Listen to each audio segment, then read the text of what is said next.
So who's been to Growth Colony before? 1, 2, 3. So I've got a lot of new faces. Great. So welcome to Growth Colony. We're a community of growth marketers in Melbourne. We founded Growth Colony to make a good, big, strong community of growth marketers in Melbourne, and a place we could share new ideas, trends, tips, hacks, and just let each other grow as well as part of the community and help each other grow. I want to thank, of course, our sponsor, Academy XI, for assisting us to put on these events. We couldn't do it without them, so we're really appreciative to have a partner like Academy XI to put on these events with us. So now I'll introduce to you the speaker today, Shaheen Hoda. Shaheen is the founder of Xgrowth, B2B marketing agency working mainly in the tech space to build growth engines for their clients and to help retain the clients as well. So I want to introduce you to Shaheen. So give me a warm welcome, please.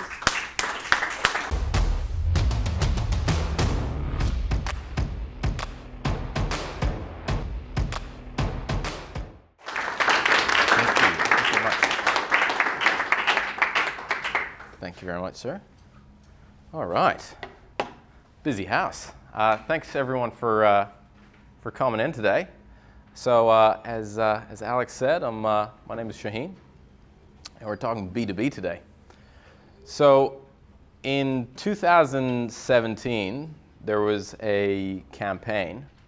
It was a company that offered a certain product which was designed to help COOs of companies really map out the KPIs of their staff and really better understand what the KPIs of their staff look like and making sure that they're meeting them and they're keeping on track with those.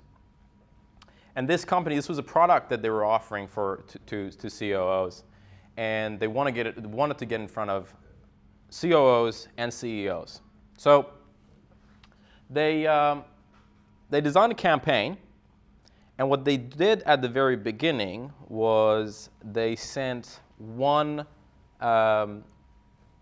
UV light to the COOs of companies, right? So they selected a bunch of companies and they sent a UV light. After that, they sent a letter to the CEO of the same company. The letter was written with an invisible ink. Then what they did was they created a LinkedIn profile of a fake LinkedIn profile of Sherlock Holmes, and they reached out to both CEO and the COO, letting them know that they want them to meet and read the letter. The COO would meet the CEO with the UV light and read what was written in the letter. To make sure that they definitely also meet, they sent another email to both parties. They also customized it by sending the name of the person that they were reaching with the company in a video. They got in front of so many CEOs and COOs. That's the gist of ABM, account-based marketing. It's hyper-personalized and it's super targeted. And that's what we're going to talk about tonight. But before we start, as Alex said, my name is Shaheen. I've been in B2B for about 9 years in different sectors. I've been in marketing, growth marketing, strategy, and go-to-market strategy for about 5 years. That's really my background. I also really like pomegranates, which is a very weird thing. It's almost a bit creepy. Like the boxes come in to the office, and the staff sometimes have to deal with it. So that's a little bit of a creepy thing about me. But anyway, let's go to next slide. It's not going to move. Oh, there we go. What is account-based marketing? So, sorry about that. So account-based marketing, there are a bunch of definitions out there. But if you wanted to get the gist of it, it is very personalized, targeted marketing campaigns that are going straight to the accounts that you select. So from the perspective of we previously had that you kind of put out there your content and people find you, account-based marketing is selecting certain accounts and then going for them and marketing them. It's about It's about being a red circle in a sea of white circles. So a lot of marketers are the white circle in a sea of white circles. Everybody talks about, hey, we're going to help you increase your revenue. Everybody talks about, we're going to help you do things faster, more efficient. ABM, the gist of it, is to really stand out when you're sending that message. Well, let's look at a definition. So I really like this definition from Engagio. There are a bunch of them out there, but this is probably one of the best, which says account-based marketing is a go-to-market strategy that coordinates personalized marketing and sales efforts to land and expand target accounts. Let's break this down. So, go-to-market strategy. Why is that important? So ABM is not a campaign. A lot of people look at ABM and say, let's run a campaign. It's not a campaign. It is a lot more sophisticated. It's a strategy that you implement in your company. It goes in and involves your marketing, obviously. It involves sales. It involves customer success and customer delivery. So when you roll out an ABM campaign, you have to have the backing of not only those departments, but even your executive team as well. It falls flat when it's just the marketing thing, when it's someone in marketing doing it. It's personalized. So the example that I gave you was hyper-personalized. They knew the exact person, they knew the company that they were targeting. They knew who they were targeting at that company. What were the names? What was the address? They created hyper-personalized videos for those individuals. That video was just for one person, right? It said Christy from the company, right? It's really hard to ignore when you get a video like that. So it's very personalized. It's also about marketing and sales. So alignment, one of the terms that you hear quite a lot in ABM strategies and ABM implementations is sales and marketing alignment. We'll talk about this a little bit more later on, but this is a big issue, especially when your organization, your B2B organization grows and you start to have a couple of people in marketing and a couple of people in sales. The alignment kind of falls apart. So it's very important to create that alignment. The next phrase that you're going to hear is land and expand. So it's not just about bringing in new clients. The strategy behind ABM is also around how do you bring these clients and then how do you expand, strategically increase the involvement that they have with your brand. Go for it. And the last term, which is probably the most important term when it comes to account-based marketing, is that it's targeted. It's a number of target accounts. This could be 4. When you run, there are campaigns in your ABM strategy. So when you're running a campaign, you might be only targeting 4 companies, and that's it. You might say, I'm going to close the 4 big banks. Those are my customers. Now, it's going to become very expensive. You spend a lot of money when you're just going for 4. It's very personalized. You have multiple stakeholders, influencers, decision makers, detractors in that company that you take into consideration. So it becomes very expensive. But it can be for 4 companies. Right? Or it could be for 50 companies. But the most important thing is you know who you're going after. So that's in a nutshell, the definition of account-based marketing.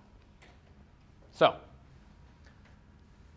how many people have heard of inbound marketing? Just show of hands. Inbound. So it's a pretty common term. And it's very effective. You know, it's the gist of it is putting out content, putting yourself out there for prospects and people whom you might be a good fit for to find you and reach out to you and contact you, right? So I'll quickly go through a general funnel for an inbound. So you create some sort of lead capture system. This could be, a form on your website, your newsletter, events like these, anything that a potential prospect can identify themselves to you. Then you drive traffic to it. You produce content, so you work on your SEO, you do paid campaigns, whatever you do. You drive traffic to it somehow so that people would express interest and become leads. So you're at the interest stage. Then your marketing team would start looking at these leads and somehow qualify them. There's, how many emails did they open up? How many, what was the engagement on social media? How many white papers they've downloaded? Whatever it is that you use to qualify your leads, and for them to say, yes, this is a qualified lead, let's go after and maybe give them a call. They pass it to sales, where then sales start looking at, hey, we're going to have it. They pick up the phone, give them a call, and we say, you've expressed interest, you've had some interaction on our website, do you want to buy? They say, yep, this individual wants to buy. They turn them into an opportunity, and if they're lucky, they will turn them into customers. That's a standard inbound funnel. Now, inbound works perfectly. There are certain business models that you should not deviate from an inbound strategy. But inbound has also been around for 15 years. There are certain things that are not working as well as they should, especially when it comes to B2B high-ticket item sales, right? So one of the challenges with inbound is you kind of get any traffic, right? Yes, it is targeted. Yes, your content is, aligned with a certain demographic and so on and so forth, but you still get any sort of traffic that comes across your content. You can get fake leads, competitors, prospects that are too small. They can't afford what you're offering, and there are some qualified ones. But your marketing and sales have to spend energy, resources to see if they're qualified or not. Yes, there are also some of those elements that are automated, but still there's effort that goes into that. The other problem is it's getting more saturated. There's just so much content out there. A lot of people are putting content out there, and it's very hard to stand out. It's very hard for people to hear what you're trying to say, to find your content, find your company. The one that is probably very concerning is that Forrester did a study. When you're looking at high-ticket B2B items, you got a conversion rate from lead to customer, you got a conversion of less than 1% now.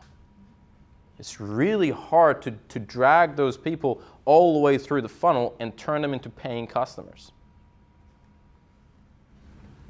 Last challenge when it comes to B2B with inbound funnels is that we're talking about leads. This is one individual at a company that is potentially a good prospect for you. In an average B2B deal, there is 6.8 people who are going to have some sort of an influence on the decision and the purchase that you're going to make. This number goes up to 14 to 16 people in extremely complex and high-value B2B deals.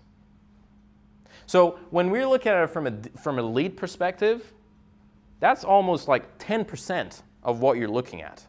There's 90% of that is being neglected. And that's why it's so hard when you're looking at when you're at a lead-centric model. That's why we're kind of saying, come join us with a kind of like an account-centric model, where you take all of those components into consideration. So this is again a summary of what a funnel is. Actually, did we speak about Slido? We didn't talk about Slido, did we? Right. Thank you very much. It was a bit, we should have probably done this at the beginning of the talk. If you got questions, you go to slido.com and you put this hashtag in, and you can upvote what questions you like. You can see everybody's question that they put in. You can upvote the questions. You can, I don't know if you can downvote the questions. You probably can't downvote the questions. But you can upvote the questions, and then we'll go through the questions and we'll answer them one at a time. So please feel free to go to slido.com, put that ABM101 hashtag, and we'll go through it. Cool. All right. Let's go back to a funnel. So this is from previously we looked at the funnel from the perspective of your sales team or your marketing or your company, which is they go through lead, marketing qualified lead, sales qualified lead, opportunity, and customer. This is from a customer's perspective where they express interest, they become a lead, their awareness stage, they're your traffic, They express interest, they go to the second stage, they become a lead, opportunity, and they become a customer. Account-based marketing flips this model, right? So the funnel kind of flips. And what happens is, at the very top, you identify who your customer segment is, right? And then you identify exactly the companies that you're going after. This is a short list. This is not a long list that you put together. You can put together a list of 50, right? And that's probably a good start. You don't want to make it too crazy. Put a list of 50 in place, and you start. Then the second stage, what you do is you expand that list. So who are the decision makers that you're targeting? Who are the main players in those companies, the personas that are going to make a decision? One client that we worked with, they identified that the target market are allied health professionals or practitioners, right? Practices that are in the allied health space. There is an office manager is a persona. So that's how they expand. They say it's office manager. It is one of the partners that makes a decision, and the third one could be if they're a little bit larger, is the person who's in charge of IT for the product that they were offering, right? So they create those personas, and that's the expanding part, and you generate insight. So you have a look at what they're saying on their social media, what are they posting on their blogs. If they are a public company, you go through their documentations. What did they talk about in their shareholder letter? All that information. You try to suck out all that information. Soon in Australia, we're going to be able to do intent-based analysis as well, right? Which how many people have heard of intent-based marketing? One. Yep. Okay. I'll briefly maybe explain intent-based. So there are companies that would partner with organizations that run ads, or any kind of organization who has a lot of pixels installed on a lot of different websites, and they will extract that data. They would know the IP address of people who are visiting those websites, and with intent-based marketing, they would say, hey, we know that from the IP address of NAB, there are 20 people who are reading about cloud security infrastructure. Therefore, we give a probability that NAB is in the market for cloud security infrastructure of 80%. Right? That's that in a nutshell. It's a bit more complicated than that, but that's intent-based marketing. The database is not as strong yet in Australia, but there are companies like Bombora who are advertising really hard here as well to basically provide that information. But that's intent-based marketing, and that's where you enrich your insights for the companies that you're targeting, right? Then you engage, you decide the kind of channels that you want to go after, and then you start the engagement. We'll elaborate a little bit more on this slide, and then you turn them into customers. So the customer part is there at the end, but that's the usual process that you go through with ABM. We got any questions at this stage? Cool. Here's an analogy. Like if we want to put it in a nutshell, inbound is very similar to you going fishing with a net. So you throw a net out there and you catch trash, you catch the small fish that you might not be looking for, you get a squid in there, but you also get the fish that you're looking for. Account-based marketing is like going fishing with a spear. So you're very clear of what you're going after. You want to get that massive tuna, nothing else. That's the difference between the two. All right. Now you probably can guess the benefits of account-based marketing, but we'll briefly touch on that. The time, effort, resources that your marketing and sales team are going to be spending is extremely targeted. You have very little wastage because they're looking at the qualified accounts, people that you know can buy from you. And you know who you're talking, who's the decision maker that you're talking, whether the person you're talking to is a decision maker or is a influencer. Do they have buying power? Can they make that decision? They can't. You know all that information. So many times it happens that you go through a buying cycle and at the end you submitted the proposal, what you realize is that the person that you've given the proposal does not have decision-making power. Now that person has to go sell to the decision maker, which they most likely can't make as good of a sale as you can, who've been practicing your pitch for whatever period of time is. So it's extremely targeted. On average, it increases the B2B contract value. So Topo did a study, it increases by 171%. And one of the main reasons it does that is because of the land and expand concept. So in a lot of situations in ABM, you have a foot in the door offer where you go in and you bring in a customer at a low value. And then what you do, you strategically plan how can you expand that account. So when I say strategically, I understand some people will say, yeah, we already do that. We run a, we do a pilot, and then we say, the pilot went well. Let's do a bigger project. That's correct. That is already done. But this is marketing coming in, immediately creating collateral, looking at all the different departments that you can leverage, creating testimonials from that department, showing it to other departments, so doing all of that strategically, rather than a little bit ad hoc and hey, we did a good job, can we do a bigger deal? So it's a lot more strategic, and therefore it increases the B2B contract value that you get. Higher close rates, because again, with leads, when you think about leads, you're working with one person, right? There's one lead, and yes, there are other people that would come in that you would interact with, but with account-based marketing, what you do is in your strategy, in your marketing strategy, in your sales strategy, you take all those 6 or 7 other people into consideration. You create messages for them, you make sure their concerns are addressed. A CFO, when you're selling cloud solutions, a CFO's concern is a lot different than the CEO. When you're selling, let's say you want to increase traffic for venues, right? Restaurants and hospitality.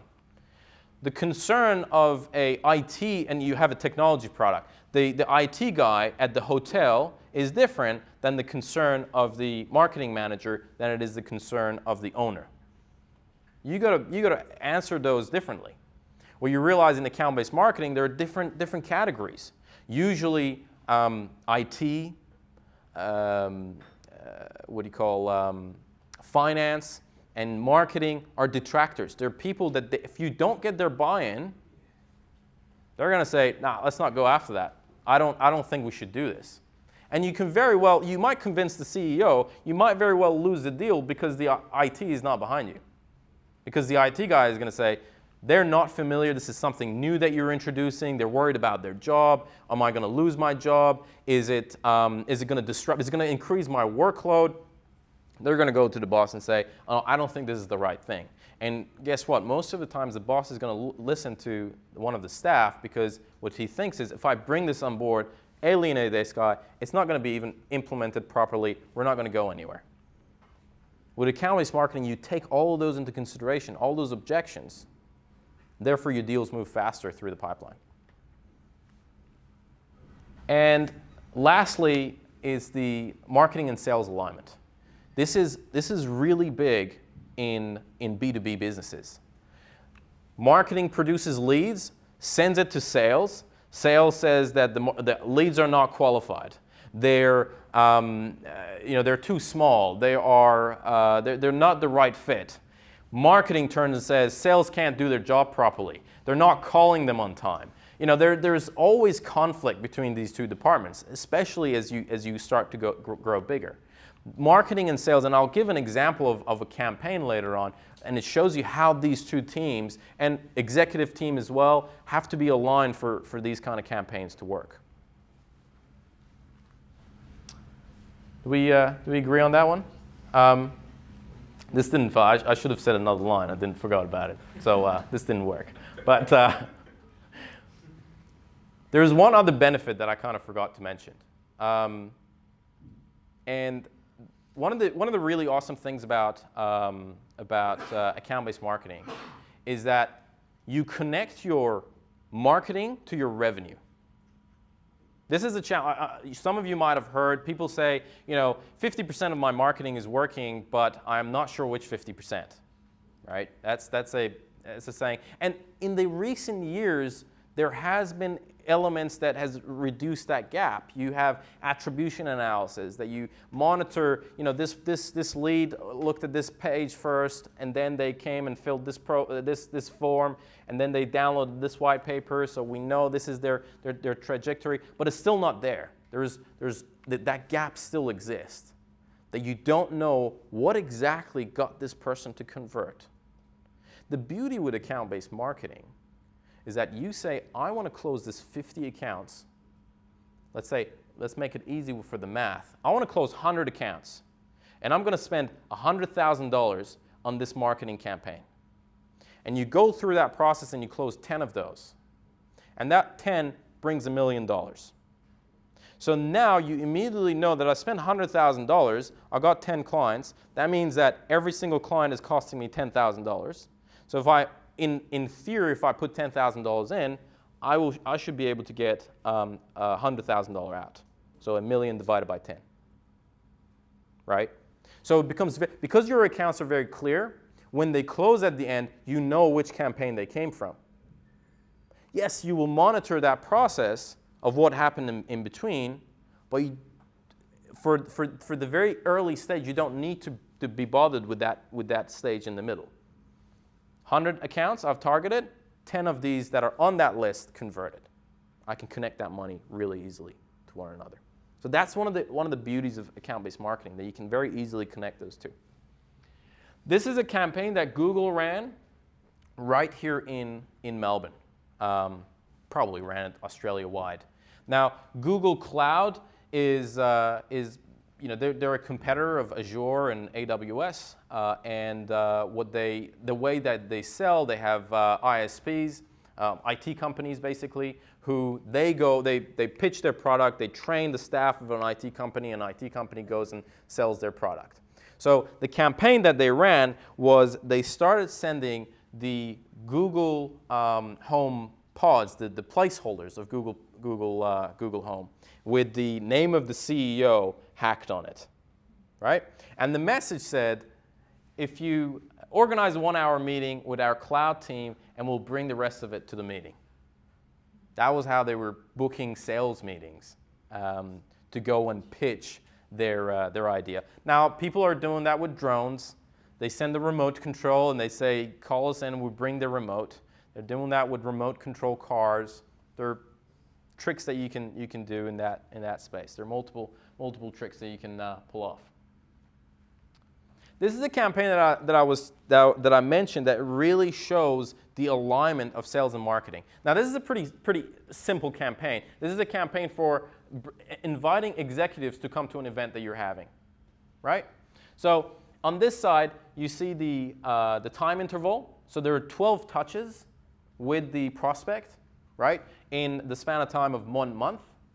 And at the very beginning, this is the owner, right? There are 3 different owners. So there's marketing, there's SDR, sales development representative, and then there is the executive. So they bring the executive in as well. So there are 3 people that have to align with that timeline and make sure that everything is sent at the right time. So what happens is, I don't know if there's no laser on this one. So activity, marketing email goes out, announcement of the event. Postal, so they send a letter, or in this case, they're sending a brochure. It's a dimensional mailer. What that means, it's a mail that it's a box. That's marketing language for you.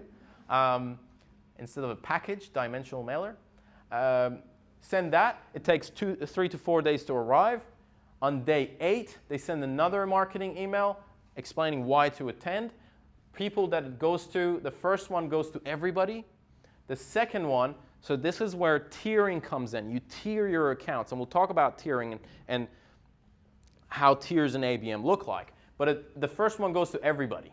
Audience is all. The second one is only decision makers that they've identified. The third one goes to all, but it's segmented. So what that means is, why to attend is different for different people. They don't say the same thing to everybody. If you're a CEO, you get a different message than if you're a CFO. Then marketing sends another one. SDR gives a call to invite. If they can reach, or if they can't, they send an email with all the information. And we go. And this is another one that you see quite a lot, that executives reach out to executives. This is really big and it has huge impact. So it's not all your salespeople. You bring in executives that the CIO, for example, reaches to another CIO. In fact, there was a campaign that was really cool. They had every single person, the company that was running the marketing campaign, every single person, every single executive, CIO, CMO, CEO, write a letter to the account that they were targeting, explaining why they should attend. So the CMO would write to the CMO, the CEO would write to CEO, and the CTO, and so on and so forth, right? So they would speak each other's language, and you would have at the same level interacting with one another. But executives send personalized invites. So this is from CIO specifically. Another marketing email, general, it goes to everybody. SDR calls stakeholders and decision makers. Another invitation, and that's followed immediately by another email. 2 days later, marketing sends their one before the last. SDR emails, marketing emails, and event live.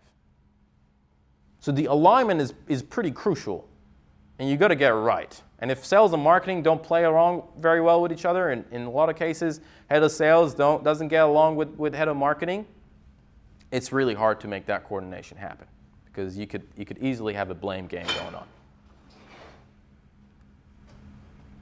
So we spoke about tiering. Do we have questions? Should we take some questions? Oh, there are some questions. Do you place dollar value on an account? We're going to cover that right now. Although we may target decision makers, how do you get confidence in their spend and budget? You target the customer. So you have an ICP, right? So you got ideal customer profile. And an ideal customer profile, you know that a company of 50 seats is going to afford what you're offering, right? Now, do they have budget today? They might not have budget today, and anyone in B2B knows that there is a sales cycle.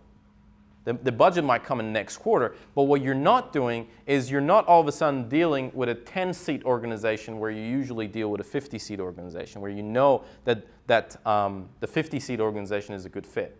And also keep in mind, we're not saying that if you're targeting 50 companies, you're going to close all 50. That's not going to happen, right? There is a conversion rate, but the wastage is a lot less. Let's go back to, we'll come back to questions. All right, let's talk about tiering.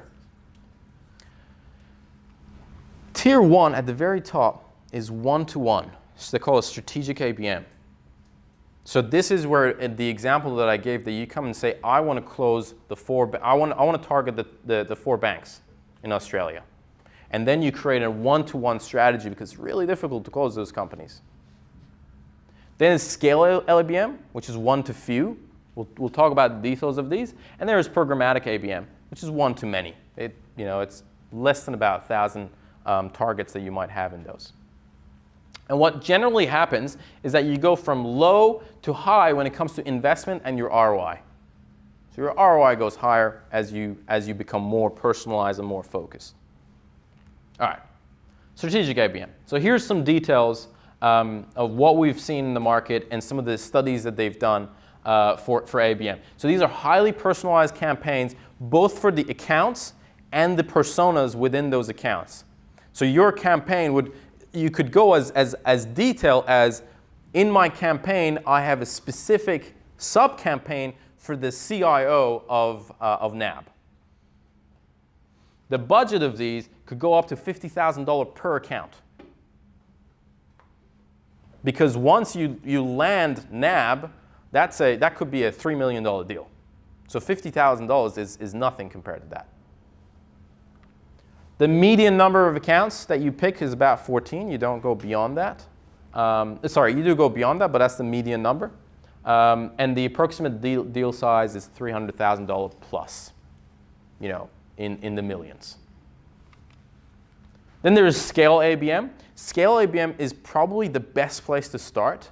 And what you want to do with your ABM campaign, you want to run a pilot, and we'll talk about that later. But that's probably the best place to start with your ABM campaign, where the deal size is $50,000 to $30,000. The companies that you're going after, the median size of accounts that you have would be 80. And what you do in that situation is you cluster these accounts. So you would have, you know, 80, and you would say 20 of them are in hospitality, and we're going to create a campaign for that. 20 of them are in you know, legal vertical, and so on and so forth, and you create campaigns around those clusters. And your spend per account could be about 3,500 US AUD. And then there is programmatic. Programmatic is, you know, probably the one that leverages technology the most, and it's not as personalized as the other campaigns. And, you know, deal sizes $10,000 to $50,000. You could have up, you know, 700, 800 accounts that you're targeting, and the spend per account is a bit variable over here. It's because it gets smaller. It's not as accurate to put a number on it, but that's the kind of range that you're looking at. Cool. Got any other questions we could take? All right. Are there techniques to help identify decision makers within the business? Absolutely. Absolutely. I mean, there are. So when you're looking at the database of ABM, so ABM kind of started in 2015, right? It kind of started picking up in 2015 in the US. And there are companies like Discover.org that has created databases of companies that, so you basically put in NAB, and it gives you the organizational chart of NAB. And you see how decisions are made. How do they get connected to one another? These databases, these companies are building these databases for Australia. But the best way to go about it right now, the hacky way to go about it is LinkedIn. Sales Navigator, get on that and basically do a full analysis of the company.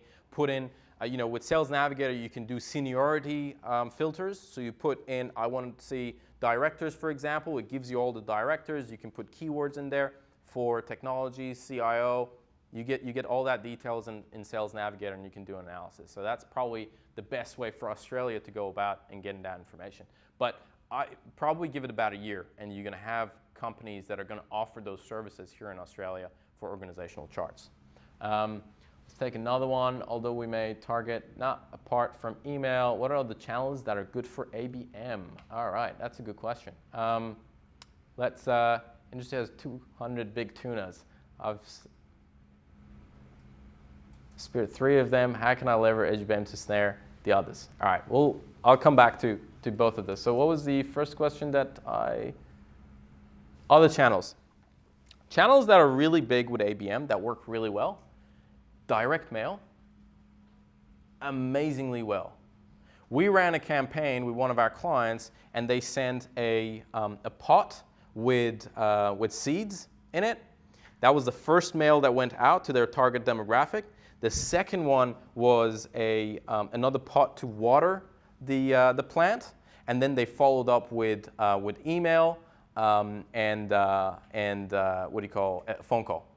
So direct mail works amazingly well in ABM, because now with Sales Navigator, you know who you want to send it to. You just pick up the phone, make sure the address is correct, and boom, you send your direct mail. It goes past the gatekeeper. So the gatekeeper, if you do it right, if it looks it's marketing material, the gatekeeper a lot of times throws it out. But if it does not look like it's marketing material, it cuts right through the noise, gets to the decision maker, and they would open it up. If it's a memorable item, it works really well. We've tested with bobbly heads. You can take the photo of the person and print it on a bobbly head and send it to them while they're doing a favorite activity. Stalk them on Facebook, see what they're doing. You see the photos on a motorcycle or whatever. There are services that actually do that. You can take their photo and put it on a bubbly head and send it to them. That grabs attention. People are like, who are these people? I want to just talk to them to see what they do. That's the red circle in the white sea of circles. In the white circle, white. Sea of white circles. Thank you very much.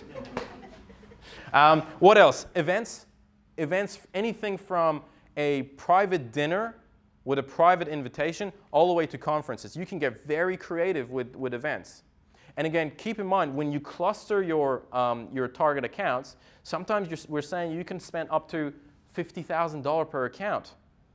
There's a really successful B2B company called Catapult right here in Melbourne. Probably haven't heard of them, but you probably have seen their bands on footy players, right? So they have the GPS thing on the back, and they walk around and look like a bra. What they did was they wanted to get coverage on news. So they booked a hotel in Hawaii and flew all the big journalists in there and hosted them for 3 days. They talked about Catapult for months and what they did. So you can go crazy. With events also, you can think about experiences that money can't buy. So a journalist doesn't get that experience in a normal day, and they're going to definitely talk about it. Do the same thing with your clientele. You're going to get PR out of it. You're also going to delight your customer segment. It's amazing what you realize you can do when you have a high amount to spend on an account. It completely changes your mindset. All right, can we go back to what else works with ABM? Video. Highly personalized. We can go back to the slides. Highly personalized videos work amazingly well. We did another campaign with one of our clients who wanted to approach hospitality, the hospitality industry, specifically not hotels, but entities who hold more than 50 locations, right? So when you have more than 50 locations, that means that you have a management team, there's a head office, they manage the facilities. It's not just the owner who has a couple of stores. And what they did was they went on LinkedIn. Their target market was the head of marketing. They don't have CMOs in those categories, so it's like head of marketing, marketing manager, something in those lines. And what they did was they started sending LinkedIn invitations with a personalized video link in the LinkedIn invitations directly to those people. They said, "Hi, Kate, we're developing this product. This is what we do. This is the problem that we solve. This is how we can make your life awesome. Would love to know if you want to book a meeting with us, and we want to talk further." And B2B video has advanced so far. There are technologies like Vidyard, where you can go very far with personalization. Vidyard allows you to hold a whiteboard, and it changes the name of the person that is written on the whiteboard. So you just say, "This is my list. And I'm going to create one generic video." And every single time they come in, the thumbnail of the video is them, my face, imagine, holding a whiteboard with your name on it and your company name on it. And then when you click play, I say, "Hi, thank you very much for playing the video." So there's that level of personalization in B2B. There is then components where you integrate your calendar with your video. So the moment that they are done, you have a CTA in your video that you say, "All right, great. If that sounds interesting, here's my calendar, book a time now," and boom, your calendar pops up, and you just book a time in there. So it really reduces the friction of what you're doing. So video is really big as well. Definitely something to invest in. What else is big on? There is also account-based advertising.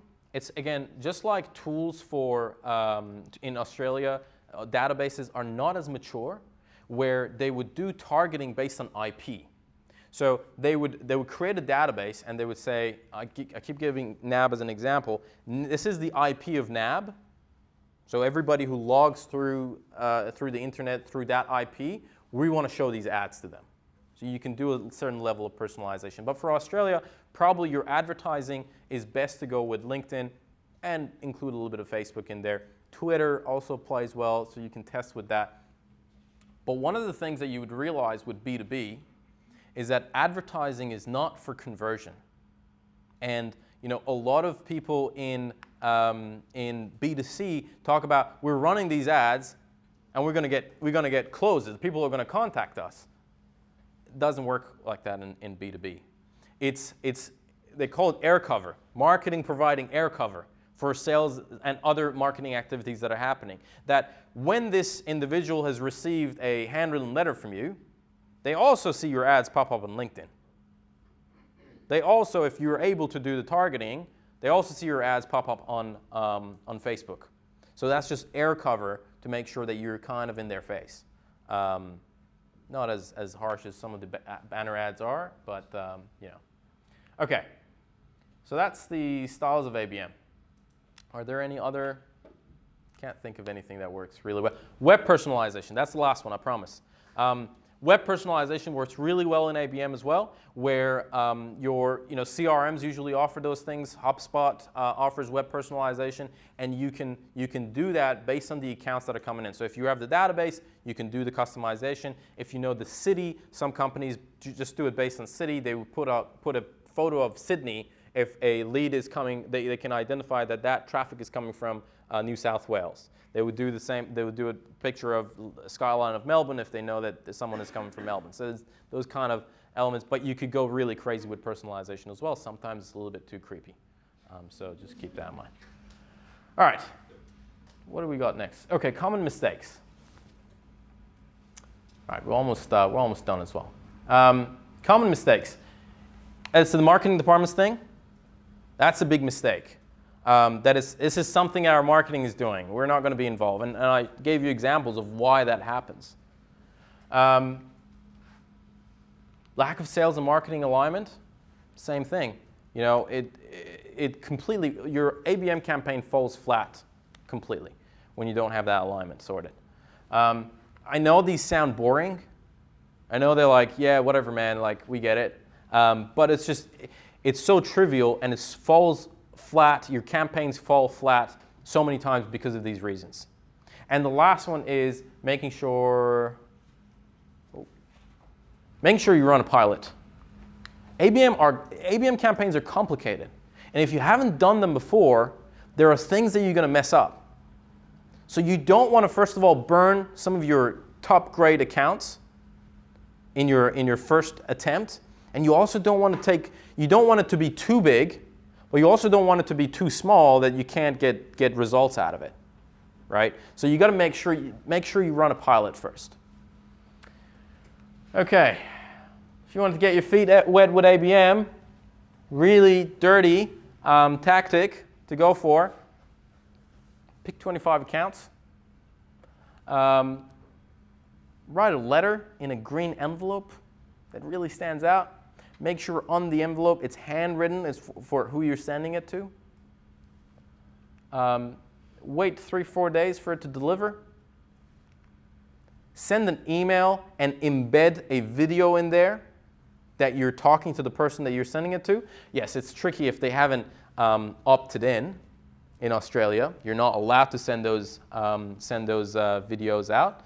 In a lot of situations, you can actually call the company and say, we have some material that we want to send to this person through their email. Can I get their emails? About 50% of the times you're going to get the email. 50% they're like, nah, we don't give out emails. You can send it to this email address.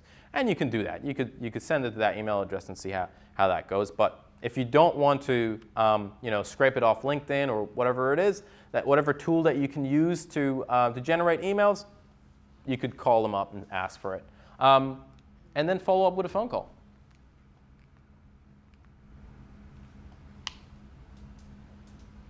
You're going to have an amazing result.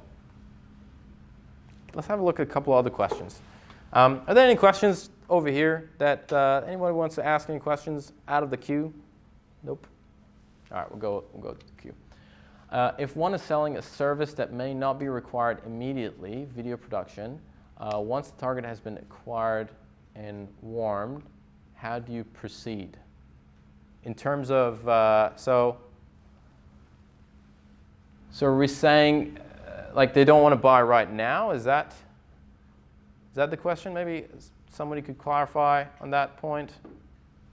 Just want to make sure I get it right. So they're not willing to buy right now. Is that right?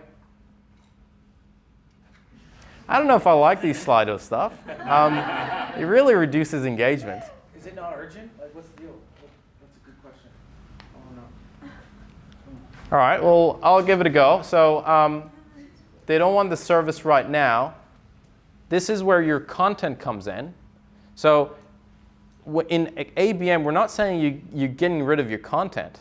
Content is still key. The events that you run are all part of content. That doesn't mean that you're not going to invite those people to your events. That doesn't mean that when you're generating a piece of content that is useful, you're not going to send it to those people. That's like one-on-one sales that you're going to make sure that you keep front of mind with those individuals. If they're not buying today, and if they're going to buy eventually, you just got to keep front of mind with those people. So you're going to produce content, you're going to produce testimonials, you're going to produce thought leadership content, but you send those thought leadership content at very strategic times. Now, if you're keeping them warm, that's a different story, right? Again, sales will keep these contacts warm. In a lot of situations, you can send your thought leadership content as binded books to these individuals. Hey, we wrote this book. We thought you're going to find value. Here it is in mail. So we're not getting rid of content. Content still plays an amazing role in ABM. Is there an ethical framework for marketing? Is there such a thing as going too far? I'm referring to stalking people on Facebook and printing their pictures. Look, sometimes some people will find it cool. Some people will find it that you've gone too far. That's that is definitely going to happen. The example that I gave, I'm aware that it's a little bit confrontational. That hey, you took my photo and you're printing it over here. I understand that, and it's just how far you want to go. So yeah, there are situations that might be a little bit too much, and you make that decision as a marketer and knowing your audience. Cool. Is there a new question? How many times do you ABM strategies with a client, especially if we have hit them? How many times do you run? Say for example, you run a strategy, right? Yep. With one particular client, not so successful. How long do you wait, or how many times? This has got to be a really fundamental question for me in my head. How many times do you go approach them? Do you go to different decision makers? Because it's all based on the account, right? You just want to get the account. If that particular decision maker is not warm, do you then continue on your path with other decision makers? At what point do you go, no, that's it. Is the question, what if you suck at spearfishing? You catch a shitty tuna. You go, another tuna is shitty as well. Do you keep on getting shitty tunas? Do you go, fuck me, I'm going to get something else? Yeah, you get. Sorry. That's that's a good analogy.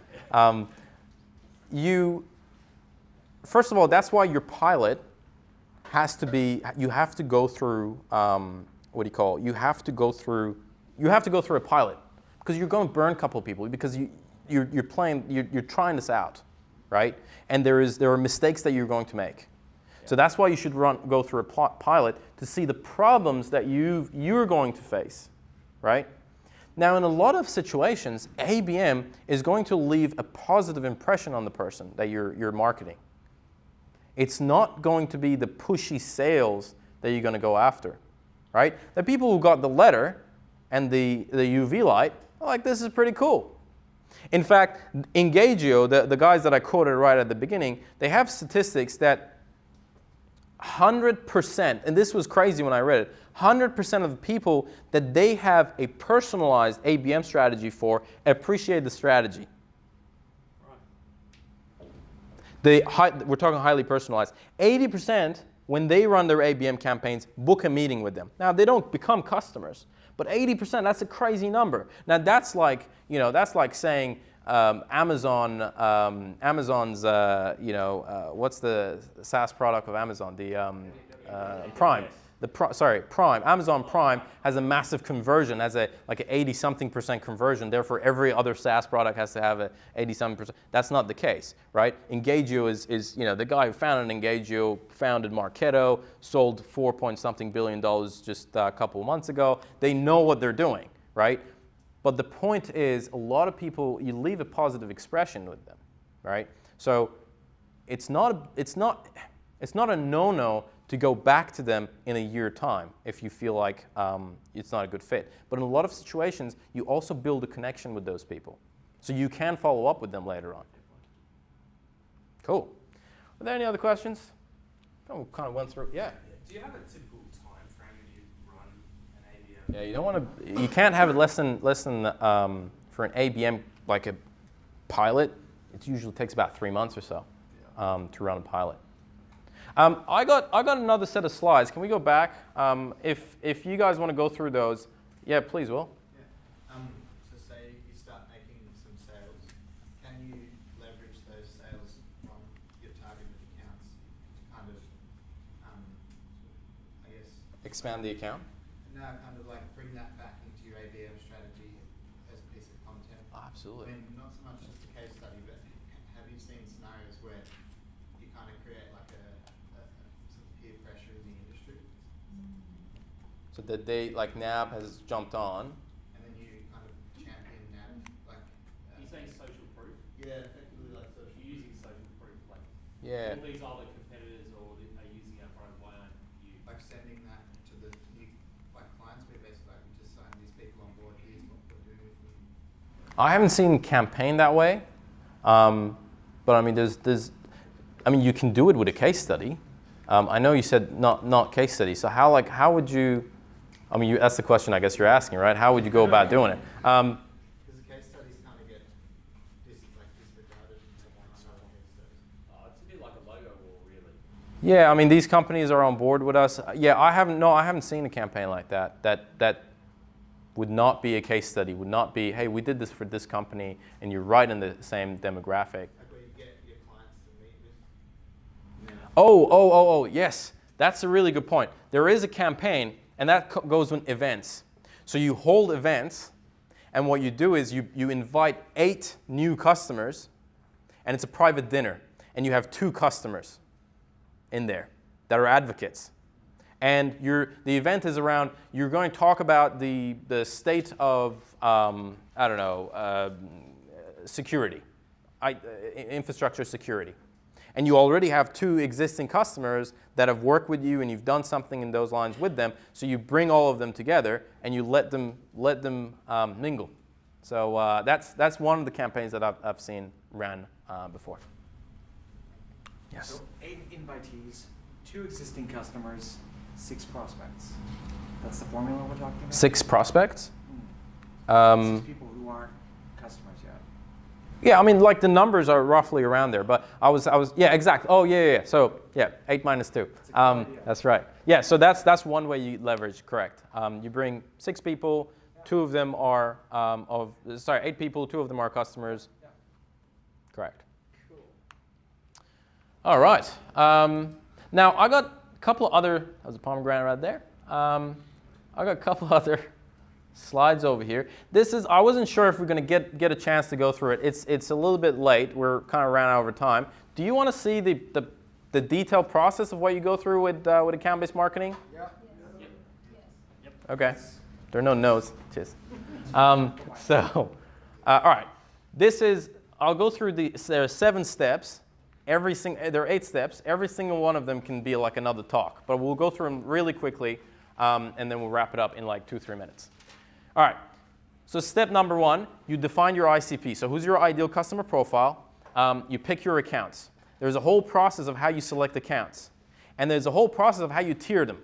So you take into consideration your resources. You take into consideration the return that you're going to get from these accounts. All of that, and you put them in tiers. Now, when you're doing Not necessarily your pilot. If you're doing pilot, you do the mid-tier scale, ABM scale. But later on, what companies see a lot of success is when they have all 3 tiers running at the same time.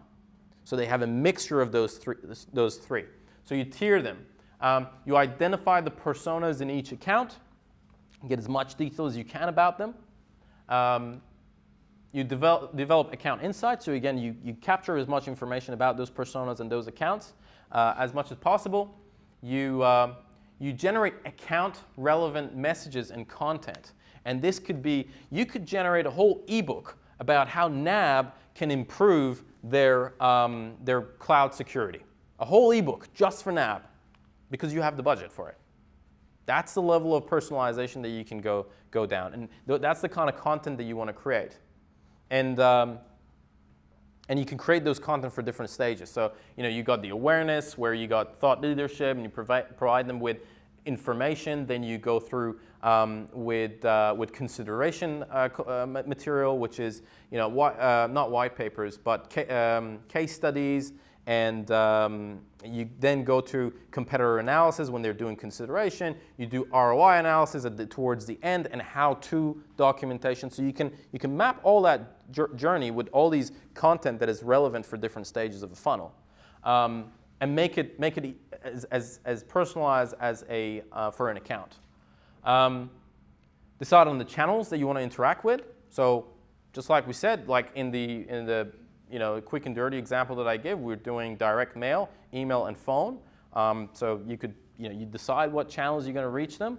You orchestrate an account play, and that's the event invite that I showed you guys. That there were days exactly when you want to do. So that's orchestrating a play. So you put all those channels that you've selected, you put them in line. You measure account progress. One of the cool things that you can do over here is get a spreadsheet. Let's say you're targeting 50 accounts. It's like a bingo document, right? Put all 50 of them in boxes on this sheet, print the sheet, and put it in your office. And when you start the campaign, have different signs, different colors that you put around each account of what has happened. They've interacted with our content. That's a green circle around this account. We booked a first meeting with them. This is what happened. So when you look at your accounts, you all of a sudden see who's been interacting, who hasn't been interacting. It gives you a really good holistic picture. And then optimize and run at scale. And that's pretty much it. So if I think I got a couple. No, I'll leave those to you, Alex. But if there are more questions, please feel free to shoot my way. If you want us to design a campaign for you, reach out. We do that all the time. But other than that, I'm pretty active on LinkedIn, post quite regularly. Some people get annoyed. But we try to make it useful content just like this. So feel free to reach out. Other than that, I'll leave it to Alex. Thank you. Thank you so much, Ian. Cheers. So we'll go stick around a bit more till later if you've got any more questions for Shaheen, or if you want to do some more networking. We've got a few more events that we've just announced as well. First one is how iFlix built a growth team and is 10xing their user base. So that's our next live event, doing that June 27 next month here at Academy XI. But we're doing something different as well before then. We're doing our very first webinar, and we're doing a breakfast webinar with Luke Marshall from Tiger Pistol and Shaheen again. Supercharging a digital marketing fundamentals. So if you're into breakfast webinars and want to get up early and spend an hour with us, we'd love to have you at our first webinar. We also have a Slack channel where we're going to be posting slides up here, and if you want to continue the discussion or have any more questions, feel free to chuck them in the Slack channel and we'll get to them as well. So thank you all so much for coming. Feel free to stick around.